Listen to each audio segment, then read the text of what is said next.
I eat my burned toast, and Daddy gathers up some papers and folds them into his jacket.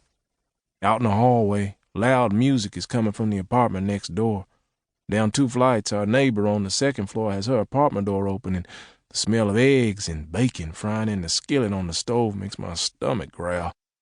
We step around younger boys playing marbles on the sidewalk.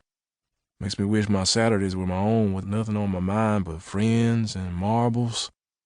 We start off down Wabash, cut through the alley, and walk behind the buildings over to Indiana. Out on the sidewalks in front, I can pretend Chicago ain't so bad, but in the alleys and around in back of the buildings, ain't no hiding the dirt. We got to jump over puddles of dirty water and busted up furniture, piles of trash. I hate walking in back of the building, but it's a shortcut. Back home, we couldn't see a neighbor for miles. I'll never get used to people living on top of each other. I'll never get used to everybody knowing what time you get up in the morning and what you're cooking for breakfast. And everyone too busy to say a decent morning when you see 'em on the street. Back home, I had space to breathe. Had to walk down the road a ways to get to our nearest neighbor, but if somebody got sick or was in need of a hand, folks were there to help before you knew it. I knew I had to act right because someone was always watching, waiting to get word back to my folks. Here, in a city filled with people, I can count on one hand how many know my name. First, we go to the bank so Daddy can cash his check. Then he drops off the rent money. Then Daddy tucks some bills into an envelope he mails at the post office. It's the money he mails to Aunt Lena back home. She's all alone with her 3 girls, plus she's watching out for Grandma, too. I asked Daddy once why he sends money every week when sometimes it means we gotta go without. "A man takes care of his family," is what he said. But I thought, ain't I family? I don't mind being outside running errands, even with the days getting colder. Can't stand being cramped inside with nowhere to turn and missing Mama hanging between me and Daddy. Makes our small apartment feel like a closet. Plus, I know when we get back to our apartment, Daddy will fill the small sink with water and soap powder to wash our clothes. The sink in the corner of our room is hardly big enough to wash our dishes, so it sure ain't fit for washing clothes. They never get as clean as Mama could get 'em with her wash tub.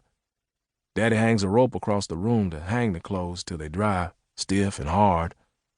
No matter how hard Daddy wrings them, they still drip on the floor. We just gotta shake 'em smooth, 'cause we don't have an iron. Saturday was always Mama's wash day. She'd sort all the clothes into piles and start the washing early in the morning before cooking breakfast. Once we got up, she stripped the sheets from the beds and washed them too. It would take near the whole day to wash, hang the clothes out on the line, and iron them, but I loved the way the house smelled clean with wood polish and soap. And on Saturday night, after my bath, when I lay in my bed, my pillowcase, worn thin from washing and sun, smelled sweet. Our last stop is the fish market. Line is out the door, but we line up too, making our way to the counter and leaving footprints in the sawdust on the floor. Daddy likes to have fish on Saturdays, like Mama fried up back home. Fresh porgies dipped in egg, little cornmeal and flour, and fried in a big pot of hot grease till they were golden brown and crispy on the edges. Time Daddy finished eating, nothing but a pile of bones left on his plate. Mama would boil vinegar on the stove later to get rid of the fish smell, but Daddy don't bother about the smell in our apartment. And his fish don't taste nothing like Mama's, but I eat it just the same. Mama used to smile as she watched the bones pile up on our plates.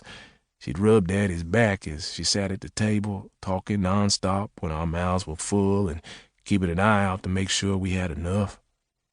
Tasted so good, I didn't stop eating till I felt sick. "Next," Fishman calls out, and Daddy steps forward. "Pound of porgies," Daddy says. "Head and tails on." Country. Someone snickers from behind. I think it's one of the kids from school till I turn and see only grown-ups in line behind us. I look at Daddy. Don't think he heard because he doesn't say anything and doesn't turn around. The fish man hands him the fish wrapped in brown paper. Out on the sidewalk, I say.